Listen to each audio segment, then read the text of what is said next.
Hello, my dear friends. Today we have a scary story about exorcism, a story about a girl who is surrounded by ghosts and can't get rid of them, so she turns to a priest who is an exorcist. So please stay with me.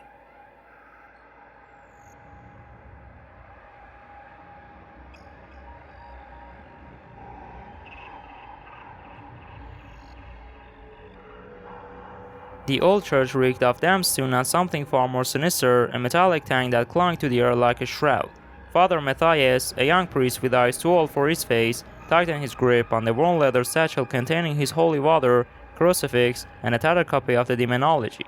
Tonight, he wasn't blessing a newborn or delivering eulogy, he was here to face an ancient evil.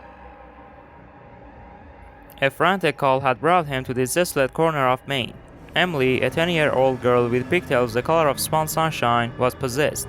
Her parents, weathered by worry, led him to a darkened room where Emily lay thrashing on a cot.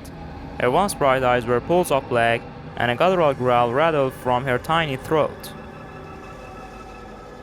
As Father Matthias began the Latin prayers, a malevolent energy crackled through the room. The crucifix fell heavy in his hand, almost searing his skin. Books tumbled from shelves, and a stench of sulfur filled the air. Emily screamed, a sound that ripped through him like a rusty blade. But it wasn't her voice. It was something else entirely, something old and hungry. The demonology flickered in the candlelight, a specific passage catching Father Matthias' eye.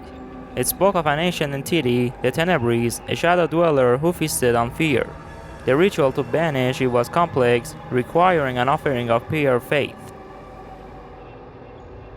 Panic gnawed at him. It only performed a handful of exorcisms, never one against such a potent entity.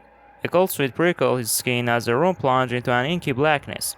Claws scraped against the floor, and a raspy voice, like broken glass scraping concrete, slithered into his ear. "You cannot defy me, priest. This child is mine. Her fear is my sustenance." Terror threatened to consume him, but the image of Emily's terrified parents flashed in his mind. With a surge of desperate courage, Father Matthias raised his voice, the Latin words tumbling out in a torrent of defiance. The room became a battleground of light and shadow. The Tenebris materialized, a grotesque caricature of a man, its body a writhing mass of darkness. It lunged at Father Matthias, who threw up a shield of holy water. The water sizzled on contact, burning away a tendril of shadow. But the Tenebris was relentless. It fed on Emily's terror, growing stronger with every whimper, every shriek. Father Matthias could feel his resolve weakening, his faith wavering under the entity's psychic assault. Then a memory surfaced, the unwavering faith of his grandmother, a flicker of warmth in the cold darkness. He focused on that memory, channeling it into his voice, his prayer turning into a desperate plea for help. The room pulsed with light. The crucifix, no longer a symbol, pulsed with a blinding radiance. The Tenebris recoiled, its form shrieking in agony. Emboldened, Father Matthias recited the final words of the ritual, his voice ringing with newfound power. With a deafening roar, the shadow creature dissolved into wisps of smoke, leaving behind a chilling silence. Emily whimpered, tears streaming down her face, but her eyes were clear, the blackness gone. Exhausted but exhilarated, Father Matthias collapsed onto the floor. He had faced the darkness and emerged victorious, his faith tempered in the fires of terror. But as he looked at Emily's trembling form, a new fear crept in. The Tenebris may be gone, but the shadows still lurked, waiting for another opportunity to feast.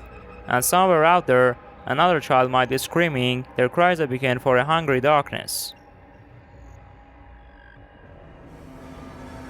Thanks to the friends who spent their time watching this story and were with me until the end. So if you enjoyed today's terrible story, please subscribe to the channel, like the video, and write your comments. And I leave you to the great God until Thursday.